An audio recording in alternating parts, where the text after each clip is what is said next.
suatu hal yang tidak saya pikirkan, tidak saya duga sebelumnya. Mungkin itu adalah termasuk di dalamnya, dalam alur terbukanya mata batin atau terbukanya indera keenam. Itu ternyata batin kita sendiri itu benar-benar mampu memberikan bimbingan pada kita. Dan itu hasilnya akan klop bila dilakukan oleh siapapun. Nah, itu nilai positifnya itu di situ. Dilakukan oleh siapapun itu hasilnya akan klop.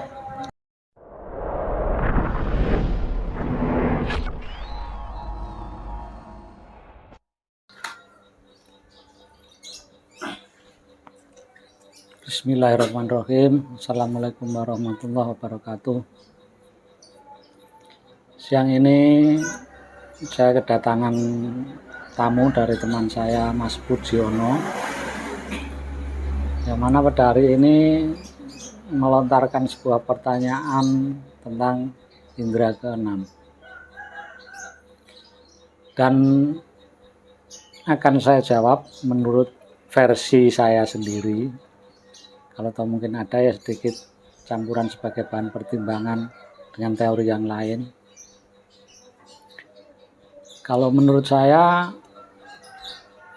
indera keenam itu adalah ranah batin manusia atau seputar ilmu jiwa.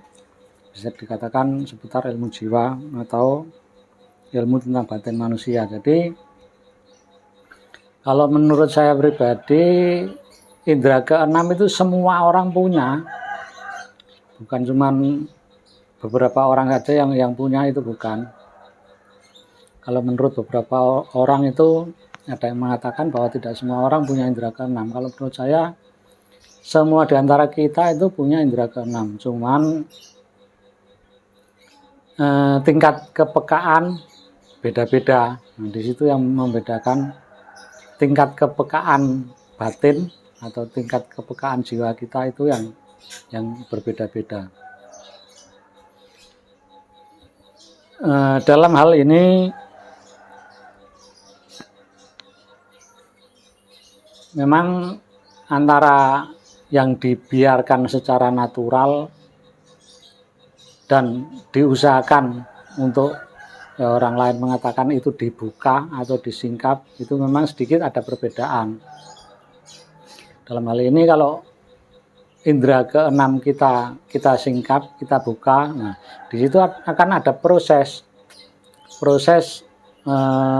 menuju ke kepekaan jiwa tersebut atau kepekaan batin kita.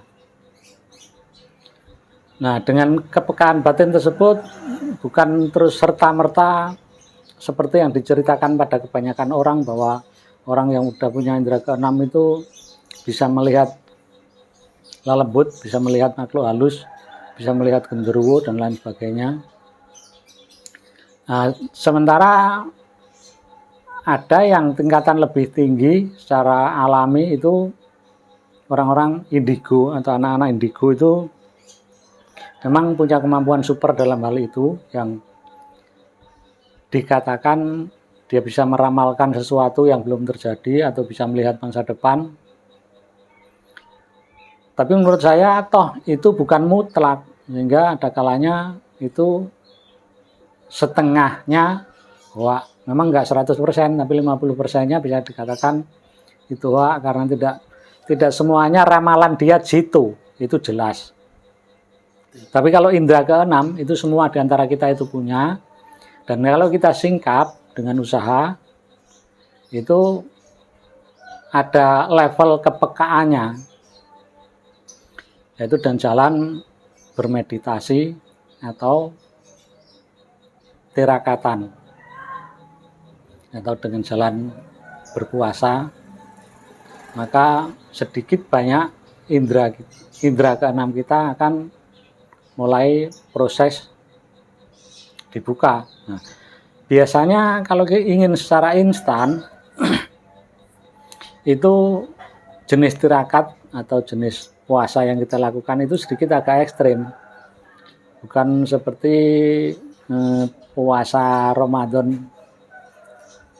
seperti yang dilakukan oleh kebanyakan orang. Dalam hal ini biasanya ada poso macamnya, ada puasa mutih, hanya makan nasi putih dan air tok. Ada yang hanya makan buah-buahan tok, ada yang makan hanya istilahnya itu polo pendem atau sesuatu yang berada di dalam tanah. Itu sampai jangka waktu tertentu, biasanya kurang lebih 40 atau 44 hari. Tapi yang telah pernah saya lakukan itu 44 hari. Itu kisaran 2 minggu itu sudah terasa. Batin kita itu terasa ada peka.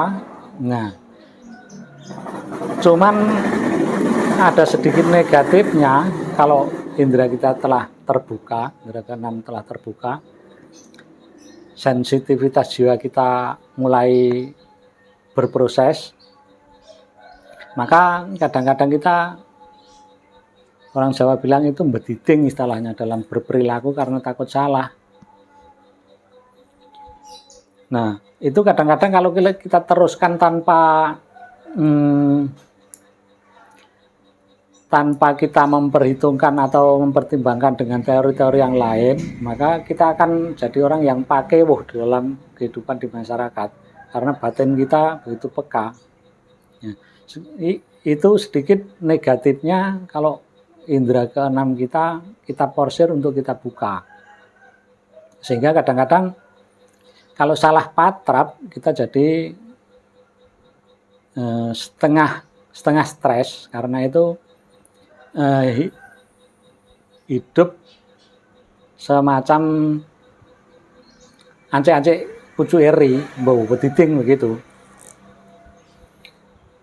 Nah, untuk itu bagi yang ingin indera keenamnya terbuka, ya coba saja melakukan itu puasa mutih selama 44 hari. Dengan jalan begitu, bila Anda melakukan terus secara tulus, secara ikhlas, maka akan secara otomatis setelah 2 minggu ke atas nanti akan ada rasa tersendiri. Dan pengalaman batin itu tiap orang beda-beda, enggak harus selalu persis sama seperti itu gitu, enggak. Nah, cuma yang pernah saya alami memang bisa melihat lembut itu, mungkin itu jenis jin atau jenis yang lain. Saya sendiri kurang paham karena saya melakukan pun secara pribadi tanpa guru, tanpa pembimbing. Nah, cuma di situ saya berusaha terus untuk mengambil positifnya. Waktu itu pun saya tiap malam itu tetap pikiran pakai ayat kursi itu karena takutnya nanti kalau si hitam yang datang atau raja setan yang datang sehingga saya jadi sesat atau salah arah yang benar-benar jauh dari rel. Maka waktu itu saya masih mempergunakan ayat kursi untuk zikir sebagai tameng. Dan alhamdulillah sampai selesai saya melakukan hal itu, saya masih dalam keadaan sehat bugar, selamat lahir dan batin. Itu saya bersyukur banget dan menemukan banyak hal yang sebelumnya tidak saya ketahui. Saya merasa senang di situ walaupun tanpa pembimbing. Ternyata ini suatu hal yang tidak saya pikirkan, tidak saya duga sebelumnya. Mungkin itu adalah termasuk di dalamnya, dalam alur terbukanya mata batin atau terbukanya indera keenam, itu ternyata batin kita sendiri itu benar-benar mampu memberikan bimbingan pada kita. Dan itu hasilnya akan klop bila dilakukan oleh siapapun. Nah, itu nilai positifnya itu di situ. Dilakukan oleh siapapun itu hasilnya akan klop. Lain kalau kita misalnya pergi ke tempat sesepuh, ke tempat orang tua atau ke tempat guru, baik itu kiai atau kejawen. Ada kalanya kadang-kadang di situ ada kontroversinya. Tapi kalau dalam hal ini batin kita sendiri yang bimbing itu klop, permasalahan itu klop. Kalau mungkin masih penasaran, silahkan saja mencoba itu melakukan ritual puasa mutih itu. Cuma hati-hati, nanti sedikit banyak harus ada konfirmasi sama orang tua yang sudah sedikit banyak punya pengalaman dalam hal itu, agar kalau terjadi suatu hal yang sekiranya munting atau ada kekacauan batin, itu dia bisa sedikit banyak membantu untuk menyelesaikan permasalahan tersebut. Jangan dulu melakukan murni secara sendirian. Kalau saya dulu itu memang nekat, karena memang dulu saya nekat dan sedikit banyak punya dasar-dasar sebagai perbandingan. Cuma waktu melakukan itu memang tanpa guru, tanpa pembimbing, ya alhamdulillah hasilnya baik-baik saja. Banyak ilmu hikmah yang bisa saya peroleh. Ya begitu sedikit ulasan saya, penjelasan saya tentang indera keenam. Mungkin ada pertanyaan lagi.